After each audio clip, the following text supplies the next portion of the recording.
नाजरीन, सैयद अतीकुल हसन का Sydney Australia से सलाम। आज मंडे है, 18 सितंबर है और इस वक्त यहाँ सिडनी में 11 बज के तकरीबन 43 मिनट हुए हैं सुबह के। मैं आपकी खिदमत में हाजिर हूँ। कहने को वही बातें हैं, दिल बहुत दुखा हुआ है और हर रोज़ मेरे नज़दीक पाकिस्तान की तकसीम करीब आती जा रही है। पाकिस्तान को तबाह करना तबाह तो कर दिया है और जो उसका ख़त्म करने का जो प्रोजेक्ट है, उस पे आखिरी मरहला चल रहा है, कामयाबी के साथ और हमारी बदकिस्मती के साथ। और हमारी जो अवाम है पाकिस्तान में, अवाम ताकत होती है किसी भी रियासत की। वो अवाम, जो लगता है मुझे, वो ये है कि वो उसने ज़हनी तौर पे हथियार डाल दिए हैं। गुलाम तो वो शुरू से ही थे, जब से पाकिस्तान बना और पाकिस्तान बनने से पहले से भी जो हिंदुस्तान में मुसलमान थे और आज भी हैं। लेकिन अब जो है ज़हनी तौर पे भी माज़ी ये बताता है 71 में भी और अब भी कि वो ये समझते हैं कि वो कुछ नहीं कर सकते। किसी भी भयानक, खतरनाक, बदतरीन जुर्म के बारे में आप सोचें, वो पाकिस्तान में हो रहा है। पाकिस्तान की आवाम हर शहरों में लूटी जा रही है, औरतों के साथ, लड़कियों के साथ बदतरीन हरकतें हो रही हैं और पाकिस्तान की आवाम खामोश है और ये तासुर दे रही है कि वो कर भी क्या सकते हैं, वो मजबूर हैं, वो कुछ नहीं कर सकते और वो गुलाम हैं। और यही पाकिस्तान को तकसीम करने वालों का मंसूबा है। आज आप देखें, अगर आप दिलचस्पी रखते हैं पाकिस्तान के जो हालात गुजर रहे हैं उसके ऊपर और पाकिस्तान किस तरह से ज़वाल पज़ीर हो रहा है, तो आपको समझ में आ जाएगी और मेरे इस वीलॉग पे बात करने की ज़रूरत भी नहीं रहेगी। मैं कोई ऐसी बात आपको नहीं कर रहा जो बहुत ही सनसनीखेज़ है या किसी ने नहीं की हो या आप समझ नहीं सकते। अगर आप वक़्त निकालें पाकिस्तान के खातिर, पाकिस्तान की तारीख़ को देखें और रोज़ाना के माहौल को देखें, जो कुछ हो रहा है, तो आपको ये नज़र आ जाएगा। मैं कोई अपनी तरफ से बात नहीं कर रहा, जो हो रहा है मैं उस पे रिस्पॉन्स कर रहा हूँ। आप देख रहे हैं अभी पिछले दिनों इंडिया में G20 कॉन्फ्रेंस हुई, जो एक सबसे बड़े इजलास है, सबसे बड़ा समिट है दुनिया का। ताकतवर मुल्क उसमें शामिल हैं और उसमें हिंदुस्तान भी है और उनको ये इज्जत मिली कि उन्होंने हिंदुस्तान में ये कराया G20। लेकिन G20 जब होता है तो उसके जो बाअसर जो ताकतवर ममालिक हैं, अरकान हैं, वो मिल के तय करते हैं कि ये कहाँ होना है। और जिस मुल्क में ये होता है उसको ये रिकग्निशन मिलती है कि वो भी उन तमाम मुल्कों में शामिल है जो दुनिया को चला रहे हैं। और हिंदुस्तान ने ये अपना स्टेटस मनवा लिया है हिंदुस्तान में G20 करवा के। अफसोसनाक बात यह है कि सऊदीया के बादशाह, अमेरिका के सदर जो बाइडन, ये सब हिंदुस्तान में मौजूद थे, पाकिस्तान नहीं आए। कहा जा रहा था कि सऊदीया के शहजादे जो हैं वो आएंगे पाकिस्तान और 4 घंटे रुकेंगे और 5 घंटे रुकेंगे। ये सब बकवास और हम इसी आसरे में बैठे रहेंगे, हमारी कोई हैसियत नहीं है। और ये साबित हो गया। G20 में आप देखें, ना कश्मीर के मामले पे बात हुई, जो सबसे बड़ा इशू है पाकिस्तान हिंदुस्तान के दरमियान और कश्मीरियों का सबसे बड़ा इशू है, उस पर कोई बात नहीं हुई। और ये जाहिर किया गया, ज़रूरी नहीं कि आप उन्हीं अल्फाजों में बात करें, कि कश्मीर, गिलगित बल्तिस्तान को बाकायदा दुनिया ने हिंदुस्तान का हिस्सा समझ लिया है और उनको वापस देना है। कश्मीर पे काम हो चुका है, कॉन्स्टिट्यूशन में अमेंडमेंट कर दी गई है। गिलगित बल्तिस्तान के हालात बहुत ख़राब हैं। पाकिस्तान की एजेंसीज और आर्मी हस्बे मामूल, जैसे 70 में हुआ, ये बात छुपा रही है कि वहाँ हालात कितने ख़राब हैं। और मैंने दो दो साल हो गए तकरीबन, मैंने ये वीडियो की थी कि पाकिस्तान को तकसीम करने का मंसूबे बनाए जा रहे हैं। पता नहीं, आप लोग शायद नहीं देखते मेरी वीडियोस, क्योंकि वही बात है कि पता नहीं, मैं इस पे बात नहीं करना चाहता। लेकिन मैंने ये कहा था ये बात, क्योंकि मैं बहुत चीज़ों को देखता हूँ, पढ़ता हूँ, डाउट कनेक्ट करता हूँ और आगे की मुझ में अल्लाह ताला ने सलाहियत दी है कि मैं स्मेल कर लेता हूँ क्या होने वाला है। तो मैंने कहा था पाकिस्तान को टुकड़े करने का मिशन बनाया जा रहा है और एक अमेरिका के एक पॉलिटिशियन थे, उनका एक मैंने 2-3 साल पहले एक बयान देखा था मीडिया पर। उन्होंने कहा था कि हम किस तरह से पाकिस्तान को तस्लीम करेंगे। मैं अपनी पुरानी वीडियोस में ये कर चुका हूँ, तो मैं इतनी लंबी नहीं करूँगा ये आज बात, ये मैं कर चुका हूँ बात। अब सवाल ये है कि इस G20 में क्या हुआ। इसमें वन ऑन वन मुलाकातें भी हुई हैं भारतीय वजीर आजम से। इसमें किसी को अब शक नहीं होना चाहिए पाकिस्तानी को कि हिंदुस्तान को फ्रंट पे रखा जा रहा है पाकिस्तान को टुकड़े करने में, और ये उसको असाइनमेंट मिला है, और बाकी उसके पीछे अमेरिका भी है और बरतानिया भी है। और जो मैंने पिछली 2-1 साल पहले ये बात की थी, और फिर कई वीडियो में ये करता रहा हूँ कि प्लान ये है कि पाकिस्तान को भी नेपाल, भूटान और छोटे छोटे जो मुल्क हैं करीब में उस जैसा बनाना है, और उस पर इवेंचुअली चाइना भी तैयार हो जाएगा। ताकतवर की दोस्ती ताकतवर से हो सकती है, ताकतवर की दोस्ती कमजोर से नहीं हो सकती। कमजोर सिर्फ गुलाम होता है। तो एक वक्त आएगा बहुत जल्दी कि चीन और भारत भी साथ बैठे होंगे और वो तय कर लेंगे अपने मामला। फिर पाकिस्तान कहाँ जाएगा, क्योंकि हमें बर्बाद किया है हमारे उन लोगों ने जिन्होंने पाकिस्तान चलाया 76 साल, और हमारी आवाम ने तमाशा देखा है बैठकर। तो मेरे नज़दीक कसूरवार जो है वो पाकिस्तान की आवाम है, क्योंकि ये आवाम पे कोई फर्क नहीं पड़ता अगर आपने गुलामी आपके ऊपर आनी है, क्योंकि पहले भी गुलाम थे पाकिस्तान बनने से पहले भी, और पाकिस्तान बनने के बाद भी गुलाम रहे, और अब भी गुलाम रहेंगे। लेकिन अब वो गुलामी उस तरह नहीं होगी जैसे पहले थे। अब और ये मैं बातें बड़े दुख के साथ कहता हूँ, क्योंकि ये खुशी तो नहीं, खुशी की बात तो नहीं है ये कहने की, लेकिन क्या करें, दिल जलता है कि हमारी आवाम जो है रोजाना की बुनियाद पे 10 दिन गुजर जाए, और जो भी भयानक जराइम हो, कोई भी जुर्म हो पाकिस्तान में, दो एक दिन मीडिया की जीनत बनता है वो।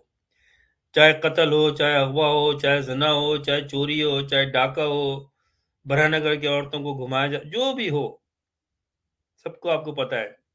बस दो एक दिन मीडिया की जीनत बनती है और फिर वो स्क्रीन से खत्म हो जाती है न्यूज़, क्योंकि उसकी जगह दूसरा जराइम ले लेता है। और हमारी कौम जो है वो मज़े से शाम को घर आके बैठती टीवी पे या मोबाइल पे देखती है, और बस उसके बाद में अपनी दो रोज़ाना की कारोबार जो है वो चल रहा है उनका। और यही हाल पहले हुआ जब पाकिस्तान आधा हुआ, और अब पाकिस्तान के 2 टुकड़े नहीं होंगे, अब पाकिस्तान के 3 या 4 टुकड़े होंगे, जो हालत अब देख रहे हैं आप। आप क्या समझ रहे हैं कि अमेरिका का सफ़ीर जो है पाकिस्तान में, डोनाल्ड डोनाल्ड ब्लूम, उसका नाम है पूरा डोनाल्ड आर्मिन ब्लूम, उसको क्यों पाकिस्तान में तैनात किया गया है? ये पहले भी उन कंट्रीज में रहा है जहां पर फसादात फैलाए, टुकड़े हुए, तबाह हुआ मुल्क माशी तौर पे। ये असाइनमेंट है ये, और वो पूरा करके जाएगा और कर रहा है। क्या कोई आवाम ने मुजाहरा किया इस बात पर? वैसे तो आप बहुत दिखाने के लिए जमात इस्लामी भी, जमीयत उलमा भी, और फलानी जमात, जितनी ये मजहबी ढोंगी जमातें हैं, ये जनाब जुलूस निकालती हैं और वहां ले जाती हैं जी रैली निकल रही है कश्मीर के लिए। क्यों दुनिया को बेवकूफ बनाते हो? कोई भी बेवकूफ नहीं है सिवाय आपके खुद के। क्या किसी ने एहतजाज किया है कि अमेरिका का सफीर इस्लामाबाद में जो बैठा हुआ है, इलेक्शन चीफ इलेक्शन कमीशन से बैठ के क्या बात कर रहा है? क्या ताल्लुक है उसका? क्या किसी ने ये कंप्लेंट की कि वो सी पैक के मामले पे क्यों जाकर बलूचिस्तान का दौरा कर रहा है? क्या किसी ने किया? क्या किसी ने ये एहतजाज किया इस बात पे, बोले कि मरीम नवाज से उसकी वन ऑन वन मीटिंग क्यों हो रही है? क्या इस बात पे किसी ने एतराज किया कि नवाज शरीफ से बरतानिया और अमेरिका के और यूरोप के लीडरान जो हैं उसके घर पे आके क्यों मुलाकात कर रहे हैं? ये वहां से, अमेरिका से या बरतानिया से कोई सेनेटर या कोई पॉलिटिशियन या कोई लीडर नहीं आएगा तोड़ने के लिए। यहीं बहुत है मौजूद, जिनको अवाम ने अपने सर पे बिठाया उनको। आज भी बड़े ढोल ताशे बजाए जा रहे हैं, न्यूज़ लग रही है कि जी नवाज शरीफ साहब आएंगे, 10 लाख आदमी उनका इस्तकबाल करेंगे। डूब के मर जाना चाहिए। आपने जो बगैरती का मुजाहरा किया है उसकी मिसाल दुनिया में नहीं मिलती, दुनिया में नहीं मिलती। मुझे बता दें कोई, अगर मैं गलत हूं तो मुझे कोई एग्जाम्पल ले आए कि एक मुजरिम को, सजा याफ्ता को जेल से निकाल के झूठे मेडिकल सर्टिफिकेट पे बाहर भेज दिया, और अब उसको वेलकम करने के लिए पाकिस्तान की आर्मी भी तैयारी कर रही है, आईएसआई भी तैयारी कर रही है। क्यों? सोचा आप लोगों ने कभी? कभी इस पे बात की? नहीं की। क्योंकि आप फ़र्क नहीं पड़ता आपको कोई। यहाँ पर कल टुकड़े भी हो जाएँगे, आपकी सेहत पे कोई फ़र्क नहीं पड़ता। आप 47 से पहले गोरों के गुलाम थे, आज भी गुलाम हैं। आज उन्होंने अपने एजेंट बैठा के गुलामी करवा रहे हैं। आप ये बातें तो सब करते हैं, जो मैं कर रहा हूँ नई बातें नहीं है। करना क्या है इसमें? क्योंकि आपको कोई दिलचस्पी नहीं है पाकिस्तान से। ना पाकिस्तान के नज़रिए को तो भाड़ में डालो, ख़त्म हो गया वो नज़रिया। ना पाकिस्तान को यूनाइट रखने की आपकी कोई है। आप तो इसी में खुश हैं कि भई आपको सिंध मिल जाए, आपको पंजाब मिल जाए, आपको जनूबी पंजाब मिल जाए, आपको कराची मिल जाए, आपको अफ़गानिस्तान का वो ग्रेटर अफ़गानिस्तान मिल जाए, बस दैट्स इट। ये ख़यालात हैं आपके। आपको तो जिन बेचारों ने कुर्बानियाँ दी, कायदे-ए-आज़म तो अपनी ज़िंदगी से चले गए इस चक्कर में। पता नहीं था कि ये क्या करने जा रहे हैं और क्या हशर होगा। तो बहरहाल आप देखें कि ये जो मुलाकातें हो रही हैं, क्या ये ऐसे ही हो रही हैं? किसी कौम को मैंने तो नहीं देखा कि वो खामोश बैठी रहे और एक मुल्क की ताकत के सफ़ीर जो हैं, सफ़ीरों का ये काम है कि वो पाकिस्तान के रियासती इदारों के दौरे करें। क्यों खामोश है पाकिस्तानी अवाम? क्योंकि वो गुलामी में खुश हैं गुलामी में। अब आए कि हम जो यहाँ बेवकूफ़ बनते हैं या मुज़ाहरे कर रहे हैं, रैलियाँ कर रहे हैं पाकिस्तान के आज़ादी के लिए, पाकिस्तान में जो ज़ुल्म हो रहा है, जो लोगों को अगवा किया जा रहा है, जेलों में डाला जा रहा है, झूठे केसेस बनाए जा रहे हैं, उस पर हम यहाँ प्ले कार्ड लेके खड़े होते हैं, तकरीरें करते हैं। मेरे जैसा आदमी 4-5 घंटे रोज़ाना लगा के आर्टिकल लिख रहा है, लेटर लिख रहा है ऑस्ट्रेलियन गवर्नमेंट को, इधर-उधर फलाना-ढिमका, ये सब फ़ुज़ूल है। ये सब फ़ुज़ूल है ये। उसकी वजह क्या है? इसलिए कि हम तो ये बैठ के कर सकते हैं, लेकिन इसका असर तो जब होता है ना, जब पाकिस्तान में भी कोई तहरीक चल रही होती और हम कह सकते थे कि देखें पाकिस्तान में क्या कर रहे हैं लोग, 24 करोड़ अवाम है। कोई 2 करोड़ अवाम ही निकल जाते सड़कों के ऊपर। नहीं निकलते आप लोग। तो फिर आपके साथ जो होगा आगे, वो हो सकता है कि आप बर्दाश्त कर लें, क्योंकि बेगैरती एक दफ़ा बेगैरत बनना पड़ता है, उसके बाद में नहीं बनना पड़ता है, क्योंकि आप बेगैरत हो चुके होते हो, बस। तो बेगैरती आपने ठान ली है, अब जो कुछ भी आपके साथ होगा, आप सर झुका के जी हुज़ूरी करेंगे आप। क्या होगा, मैं इस वीडियो पे वो बातें करके इसको गंदा नहीं करना चाहता वीडियो को, ना मैं ऐसे लफ्ज़ इस्तेमाल करना चाहता हूँ। लेकिन हमने देखा और इस कौम ने 70 में भी देखा क्या हुआ है। फिर वो ये होने जा रहा है, बहुत करीब हो गया है अब ये। और जैसे मैंने कहा, आपको मेरी बात नोट कर लीजिएगा, जो लोग अब देखेंगे उसको आगे भेजिएगा, ये बात नोट करके रख लें। जो हम बड़े फूलते हैं ना कि चाइना हमारा दोस्त है और हमारे वो बुलशिट, सॉरी माय लैंग्वेज, वो जो फ्रॉडी बैठा हुआ है टोला लंदन में, वो कहता है कि जी वो समंदर से गहरा और केटू से ऊँचा और पता नहीं क्या माउंटेन से ऊँचा दोस्ती, सब फ्रॉडी ये टोला है ये, फ्रॉड ही है ये। आप समझते हैं ये बेवकूफ़ है चाइनीज़, अमेरिका बेवकूफ़ है, इंग्लैंड बेवकूफ़ है। किन-किन खिताबात से नहीं नवाजा है अमेरिकन सेनेटर्स ने, मैं वो कहना नहीं चाहता, वही हैं हम लोग, इसलिए हम खामोश हैं अब। कहाँ देखो महँगाई, फ़र्क नहीं पड़ता भाई, फ़र्क नहीं पड़ता आपको। महँगाई कहाँ से कहाँ पहुँच गई है। आर्मी के एजेंट्स को हुकूमत दे दी है, एक आदमी जिसको कोई जानता नहीं है, कोई सेंस नहीं है, बात करने की तमीज़ नहीं है और बाहर बयान दे रहे लोग पढ़ा-लिखा आदमी है। भाई पढ़े-लिखे तो बहुत हैं, 24 करोड़ की आवाम में से कोई 2-3 करोड़ तो होंगे पढ़े-लिखे लोग। लेकिन इन बातों का अब हमारे नज़दीक भी कोई फ़ायदा नहीं है, इसलिए वीलॉग भी आप देखें मैंने बंद कर दिए, क्योंकि लोग देखते भी नहीं है और बातों का असर भी नहीं लेते। दिल जलता है, काम से मजबूरी है तो कुछ लिख लेता हूँ मैं, ताकि ये बोलना ना पड़े और वो उसको पता नहीं लोग पढ़ते हैं, नहीं पढ़ते हैं। मैंने अभी 2 दिन पहले एक आर्टिकल लिखा कि पाकिस्तान बनाना एक मजबूरी थी और ख़त्म करना अब ज़रूरत है। किसकी तरफ मैंने इशारा किया था? पढ़ा आपने? नहीं पढ़ा होगा। तो फिर ठीक है, हमने कौन सा ठेका लिया हुआ भाई? अल्लाह का करम है उस ज़ात का कि चलें, हमें कुछ तो तहफ़्फ़ुज़ मिला, यहाँ बैठे हुए हैं हम। हम खुश नहीं हैं यहाँ, क्योंकि अपने मुल्क में नहीं है हम। हम उस मुल्क में नहीं जो हमारे माँ-बाप ने बनाया था। हम वहाँ से निकल गए हैं और जाते हुए खौफ़ आता है अब। हम भी कोई नामालूम अफ़राद की लिस्ट में नहीं शामिल होना चाहते भाई। यहाँ बैठे हुए हैं, लेकिन फिर भी हमारा दिल जलता है तो आवाज़ निकालते हैं। लेकिन हम कुछ भी कर लें यहाँ पर। आज आप देखें, अमेरिका में, बर्तानिया में, हमने ऑस्ट्रेलिया में भी किया, यहाँ रैलियाँ निकाल रहे हैं। क्या फ़र्क पड़ता है?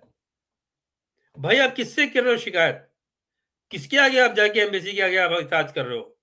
अमेरिकन एम्बेसी के आगे, वॉशिंगटन में, लंदन में, सिडनी में, फ्रांस में और मुल्कों में? तो यही तो करा रहे हैं वो लोग, इनका ही तो एजेंडा है। उनके आगे क्या बात कर रहे हो आप ये? तो आप, इन्हीं का एजेंडा है। असल जो चीज है, जो उसको चीज को रोक सकती थी, वो पाकिस्तान की अवाम है। निकलते 10-10 लाख, 20-20 लाख लोग हर शहर में। इतनी आवाम तो बढ़ा दी है ना, इतने बच्चे पैदा कर लिए आप लोगों ने। निकलते ना आप, जाने देते ना आप पाकिस्तान के लिए। आप कहते हो कौमी तराने बनाने सीखे हैं आपने, बस बस दैट्स इट। कौमी तराना बना के खुश हो जाते हो पाकिस्तान आजाद हो गया, और मार पड़ती है तो बस भीख मांगने के लिए भी पैसे कोई नहीं देता आपको। किधर गया आपका सऊदी अरब? G20 में बैठा हुआ है वो। और जो बातें निकल के सामने आ रही हैं आप देख लेंगे उसको। खत्म हो गया, भूल जाएं आप। आपने कश्मीरियों के साथ भी फ्रॉड किया है, आपके रियासती टोले ने फ्रॉड किया है। कश्मीरियों के नाम पे पैसा कहा है, खाया है आपने। जायदादें बनाई हैं, असासे बनाई हैं, बाहर के बैंकों में पैसा रखा है जो कश्मीर के नाम पे लोगों ने दिया है। जिंदा कौमें ऐसी नहीं होती। आप फलस्तीन को देख लें, कौन उसका साथ देता है फलस्तीन का? छोटे छोटे बच्चे जवान हो गए, पत्थर लेके खड़े होते हैं फौजियों के आगे इसराइल की। ये होती है जिंदा कौम। जाने दे रहे हैं वो भी तकरीबन 47 में हम आजाद हुए थे और 48 में इसराइल बना था। आज तक लड़ रही है वो कौम। छोटा सा है वो, कराची का भी चौथा हिस्सा है। लड़ रहे हैं वो लोग। उनको पता है हम नहीं जीतेंगे, लेकिन एक जमीर है उनका, उनका जमीर है। आप अपने मुल्क की खातिर जान दो। आप कहते हैं माँ है मतलब मुल्क हमारा, नहीं देंगे आप जान, क्योंकि आपकी तारीख ही यही है, आपकी हिस्ट्री है कि आप बगैरतों की तरह से जिंदगी गुजारेंगे आप लोग। तो आज जो कुछ हो रहा है वो यही है। और अब कुछ क्या रह गया आपके मुल्क में? आप देखें कि जल्दी आप देखेंगे कि पाकिस्तान, आपकी कितनी तब्दीली होगी इस खत्ते में, और पाकिस्तान का हशर क्या होगा। चाइना आपसे पैसे मांगेगा वापस, और अमेरिका लेन देन करके चाइना के साथ डील कर लेके सी पैक पे काम करेगा। बलूचिस्तान में अमेरिका बैठेगा आके। जैसे मैंने पहले कहा, गौर करें मेरी बात पे, दो ताकतवर लोगों के दरमियान दोस्ती हो सकती है। एक ताकतवर एक कमजोर मुल्क के दरमियान दोस्ती नहीं होती, वहां हकमियत और महकूमियत होती है। पाकिस्तान उस काबिल ही नहीं है। आपको शर्म आनी चाहिए हमें सबको कि आज देखो हिंदुस्तान ने अपना मुकाम बना लिया ना, उन्होंने अपने वतन से वो मोहब्बत करते हैं। जो भी उनकी इंटरनल चीजें हैं, सारी दुनिया ने एक्सेप्ट कर लिया है। मुसलमानों को मार लग रही है, वहां तासुब हो रहा है, मारते हैं, हर तरह की ज्यादती करते हैं, हर तरह की। दुनिया कुछ नहीं कहती उनको। वो कहते हैं भाई हमारा तो इंटरेस्ट है उनके साथ में, क्योंकि उन्होंने अपने आप को शो किया है ये। वो अपने मुल्क से मोहब्बत करते हैं। आप क्या मोहब्बत करते हैं? आप पड़े रहो अपने चक्करों में, बस लड़ते रहो, मरते रहो। तो अब जो है, और फिर मैं तो जितने ओवरसीज में पाकिस्तानी है, एक तो वैसे भी हमने गिव अप कर दिया। भाई क्या फायदा हमारे एहतजाज करने से, रैलियां निकालने से? क्या फर्क पड़ेगा जब तक आप नहीं आगे नहीं सड़कों पे निकलेंगे? पाकिस्तान में तो आप रहते हैं। आप कहते हैं कि आपको कोई मार देगा, आपको उठा लेगा, तो अभी आप जिंदा हो। आपका जिस्म में एक बस जो नजर आ रहा है कि जिंदा हो आप ज़हनी तौर पे महकूम हो, और मार तो पड़ेगी अभी आज जब जो सिलसिला होगा आपके साथ, आप देखिएगा। लेकिन हो सकता है कि आप खुश हो जाएं। हमें गलत फहमी हो कि हम खामा खामा मर रहे हैं, पाकिस्तान पाकिस्तान पाकिस्तान कर रहे हैं। आप तो महंगाई में भी खुश हैं आप, क्योंकि आप बाहर नहीं निकल रहे। और अगर आप रो रहे हैं महंगाई में, आप खुदकशियां कर रहे हैं, तो फिर भी आप बुजदिल हो। बुजदिल आदमी खुदकशी करता है। क्यों आप रोडों पे नहीं आते फिर? क्यों अपने आप नहीं निपटते आप? क्या हाल किया है आपकी रियासत की जो ये टोला है जिन्होंने पाकिस्तान को खा गए, पाकिस्तान को 70 साल में क्या कर रहे हैं? वो झूठ बोल रहे हैं बैठकर सब। इनकी कोई औकात नहीं है दुनिया में, कोई औकात नहीं दुनिया में। पाकिस्तान की आर्मी जिसको कहता है डॉगी करके बात कर रहा था सेनेटर मीटिंग में, जो खुल के बातें आ रही हैं। आपको तो वो कुछ समझते नहीं है। तो भाई हमने यहाँ करके देख लिया, कई उससे यहाँ पर पाकिस्तान के, यहाँ पर ऑस्ट्रेलिया के पॉलिटिशियन से भी और उनसे भी मीटिंग भी की। वो कहते भाई आपकी आवाम क्यों नहीं आती सामने? तो भाई अब ये तो नहीं कहेंगे ना उनसे कि भाई हमारी आवाम तो है ही बेगैरत, तो फिर हम क्यों बैठे बोल रहे हैं फिर ये? और अगर आपको बुरी लग रही है मेरी बातों को, तो फिर बता दें कि आप क्या है, क्यों नहीं आते आप? बात ये एक आज अब मैं फिर बात करता हूं तो शायद लोग कहते हैं मैं इमरान खान की हिमायत कर रहा हूं, मैं सच बात कर रहा हूं। आपको शर्म आनी चाहिए कि अल्लाह ताला आपको हर कौम में एक लीडर पैदा करता है ताकि उस कौम अपनी अपनी प्रॉब्लम से निकले बाहर। आपने तो 150 केसेस में बनवा के उसको जेल में भेज दिया। अब खुश हो रहे हैं, वो जी दूसरा चीफ जस्टिस आ गया, दूसरा आ गया, अब उससे खराब आएगा ये तो पहले ही अब देखिएगा क्या असर करता है ये आपका। मैं ज़्यादा इसको बढ़ाना नहीं चाहता, लेकिन मैं आपको सिर्फ ये बताना, अब तो मैं इसका इलाज तो कुछ है नहीं, क्योंकि आप लोग बाहर नहीं निकले और ना निकलेंगे आप लोग। अब जो भी आपके साथ होगा वो आप देखेंगे आप ये। हम भी लिखते-लिखते, करते-करते हमने आर्टिकल के आर्टिकल, मैंने पता नहीं कितने सैकड़ों आर्टिकल लिख दिए और अभी भी करते रहता हूँ मैं, सिर्फ़ अपने दिल को, जो मेरे दिल में एक आग लगती है, फ्रस्ट्रेशन होती है, उसको निकालने के लिए। मुझे पता है इसका इलाज कुछ नहीं होगा। आप लोग देख लेंगे, कुछ लोग पढ़ लेंगे और पढ़ के बंद करके फिर वही डिस्कशन शुरू हो जाएगी आपकी, फिर वही तफरीह शुरू हो जाएगी, फिर वो जोश। और भई गैर ओवरसीज़ पाकिस्तानी जो हैं, हमने ही थोड़ी ठेका लिया है। क्या हम यहाँ बैठ के आज़ाद करवा लेंगे आप लोगों को? आपने अपनी आज़ादी पाकिस्तान के लेनी है खुद, जिन्होंने आप पे हुकूमत की हुई है, उनसे। लेकिन आप डरते हो, सीधी बात ये है। सीधी बात ये, आप बुज़दिल कौम हो, बस। तो ये बातें हैं, अगर आपको अ, बचाना है तो आपको बाहर निकलना होगा। उसका भी टाइम अब निकल गया है। अब तो हाथ से चीज़ें निकल गई हैं आपके। चीज़ें डिसाइड हो चुकी हैं आपके खिलाफ। You can't do anything. फिर ज़िंदगी रही तो आपसे बात होगी। अल्लाह हाफ़िज़।